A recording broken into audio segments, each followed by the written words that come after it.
Assalamualaikum warahmatullahi wabarakatuh. Selamat pagi, selamat siang anak-anak kelas 7 yang saya sayangi.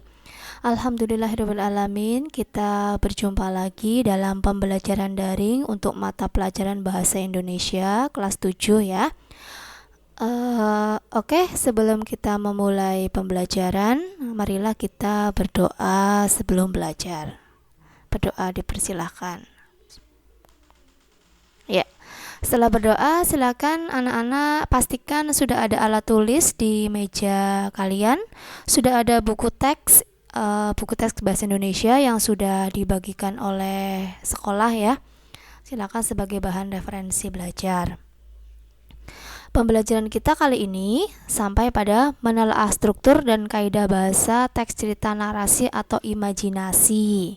Ya, cerita imajinasi atau ada yang mengatakan teks cerita fantasi ya. Sebetulnya hanya masalah nama yang berbeda ya. Ada yang mengatakan teks narasi imajinasi, ada yang mengatakan teks fantasi. Baiklah, kita akan lanjutkan ke pemaparan materi. Silakan kalian amati dari awal video sampai akhir ya. Tujuan pembelajaran: setelah mengamati tayangan PowerPoint tentang struktur dan kaidah bahasa teks narasi atau imajinasi, peserta didik dapat menelaah struktur dan kaidah bahasa teks narasi atau imajinasi dengan benar. Setelah ini nanti ada penayangan materi, kalian amati. Nanti dicatat hal yang penting di buku tulis masing-masing. Jika ada yang kurang jelas, nanti bisa bertanya ya melalui grup WA ke Bu Ari langsung. Baiklah, ya, kita kembali ke materi yang sebelumnya. Ya, Bu Ari ingin mengingatkan kalian, apa itu teks narasi atau imajinasi? Pada video sebelumnya yang sudah Bu Ari unggah di video YouTube, kalian sudah mengenal apa itu teks narasi, apa ciri umumnya ya, sudah kalian amati juga. Di buku cetak di buku teks itu juga ada contoh teks narasi yang sudah kalian baca ya, yang bisa kalian baca di rumah masing-masing. Jadi apa sih itu teks narasi imajinasi? Teks narasi imajinasi itu salah satunya adalah mengandung unsur keajaiban dalam teks ya. Jadi tokohnya memiliki kesaktian ya. Kemudian apa saja jenis cerita narasi atau imajinasi? Yang pertama ada cerita narasi total dan irisan. Nah, kalau total itu semua kejadian fiktif atau tidak terjadi di dunia nyata. Kalau irisan itu ada khayalnya tetapi masih menggunakan nama dalam kehidupan nyata. Kemudian yang kedua cerita fantasi sezaman dan lintas waktu. Sezaman ini maksudnya latar waktunya masa kini, tetapi semuanya fantasi, imajinasi atau khayalan buatan penulis. Kemudian lintas waktu, di sini ada dua latar, yaitu latar sekarang dan lampau. Misalnya zaman masa sekarang dengan zaman penjajahan Belanda. Seperti contoh pada video sebelumnya, Bu Ari memberi contoh tentang video cerita fantasi tentang pohon kenari itu ya. Yang pohon kenari itu kan ada latar sekarang dan latar zaman penjajahan Belanda. Ya, oke, ini hanya mengingatkan kembali ya. Tapi poin kita adalah ke struktur. Ya, kita mulai dari sini ya. Ini materi pokoknya sebetulnya yang ini ya. Struktur teks cerita narasi imajinasi. Ada 3 struktur dalam teks fantasi atau cerita narasi ya. Yang pertama adalah orientasi, yang kedua komplikasi, yang ketiga resolusi. Hanya ada 3 ya, hanya ada 3 struktur. Yang pertama orientasi, itu maksudnya adalah pengenalan tokoh dan latar. Latar bisa latar waktu, bisa latar tempat. Kemudian yang kedua, komplikasi. Apa itu komplikasi? Komplikasi itu muncul atau timbul masalah hingga masalah memuncak. Jadi masalahnya mulai memuncak, muncul ketegangan dalam diri tokoh ya. Yang ketiga ada resolusi atau penyelesaian masalah, artinya masalahnya diselesaikan. Hanya ada 3 ini ya, nanti pasti kalian lebih mudah untuk mengingat-ingat. Tapi tidak hanya dihafalkan, tapi dipahami lalu diterapkan ke dalam teks. Untuk referensi, silakan anak-anak membuka buku teks halaman 60 sampai 61. Di sana sudah lengkap. Silakan dibaca di rumah masing-masing ya. Kemudian kita lanjutkan. Ya. Bu Ari cuplik di sini sama ya dengan teks yang ada di rumah masing-masing di buku teks kalian. Tahap orientasi atau pada bagian orientasi itu mengenalkan latar tokoh. Misalnya ini ya. Minggu pagi yang cerah, Ardi, Handi, dan Dani berada di Candi Trowulan. Di sini ada kata minggu pagi yang cerah, berarti latar apa? Waktu ya, waktunya berarti pagi. Kemudian tokohnya siapa saja? Ardi, Handi, dan Dani. Tempatnya di mana? Candi Trowulan. Jadi pada tahap orientasi itu mengenalkan latar waktu, latar tempat, dan tokohnya ya. Bisa dipahami ya. Nah, ini orientasi namanya atau pendahuluan. Ada yang mengatakan pendahuluan, tapi lebih sering dikenal dengan orientasi ya. Kemudian kita lanjutkan pada struktur yang kedua, yaitu komplikasi.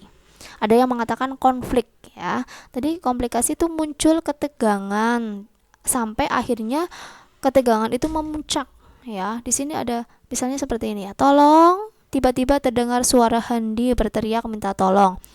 Dani dan Ardi yang berada tidak jauh dari tempat itu segera berlari menghampiri. Betapa kagetnya mereka berdua melihat Handi berada di sebuah lubang dan hanya kelihatan tangannya.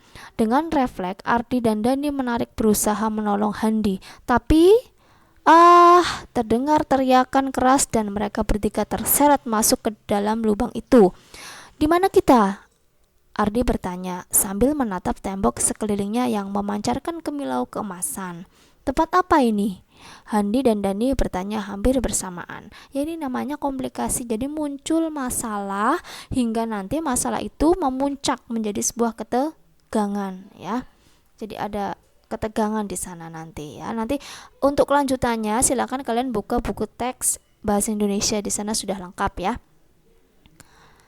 Ini teksnya berjudul Belajar dengan Gajah Mada ya. Nanti silakan anak-anak membuka. Seperti yang sudah Bu Ari share di grup WA ya. Baiklah, kita lanjutkan ke struktur yang ketiga, yaitu resolusi. Pada tahap resolusi ini masalahnya selesai atau sudah berakhir ya. Nah, di sini. Dari sini paragraf 1, 1, 2 ini sudah tahap resolusi atau masalahnya sudah selesai ya. Bu Ari bacakan yang paling bawah ya. Iya, kita harus memiliki perilaku yang baik. Dani berteriak lantang sambil menyeret kedua temannya menuju area candi yang harus diamati. Mereka bertiga bertekad menyelesaikan tugasnya tepat waktu. Seperti biasanya mereka bekerja keras untuk menghasilkan sebuah karya. Jadi masalahnya sudah selesai ya. Ceritanya seperti apa? Silakan anak-anak bisa membaca di buku teks masing-masing ya. Nah, jadi kita simpulkan bahwa teks cerita fantasi atau narasi itu terdiri atas 3 bagian, yaitu bagian orientasi, komplikasi, dan resolusi ya. Sampai sini ada pertanyaan atau tidak? Ya, kalau tidak ada, kita cukupkan untuk struktur ya. Kita lanjutkan ke kaidah bahasa atau ciri bahasa teks cerita narasi. Di sini ada 6 ya pemaparan, ada 6 ciri bahasa teks narasi atau fantasi. langsung saja Bu Ari paparkan, tapi kalian juga bisa melihat pada buku teks yang ada di rumah ya. Di sini ada. Yang pertama, ciri bahasa teks cerita narasi yang pertama adalah penggunaan kata ganti dan nama orang sebagai sudut pandang penceritaan. Misalnya aku, mereka, dia, ada nama orang juga, Erza, Doni. Jadi pada cerita belajar dengan Gajah Mada di sana juga ada nama orang tadi ya. Yang kedua, penggunaan kata yang mencerca panca indera untuk deskripsi latar, tempat, waktu, suasana. Jadi ada penggunaan kata mencerap panca indera. Seperti contohnya seperti ini contohnya ya. Setetes air mata pun jatuh dari wajah sang ratu. Tak sepatah kata pun terdengar. Jadi setetes air mata berarti ini citraannya penglihatan. Terus ini juga kamar yang megah ini terasa sunyi dan penuh kesedihan. Sunyi ini perasaan ya. Kemudian ini latar waktu tengah malam, tak ada bintang di langit, mendung hitam tampak menggumpal. Nah di sini ada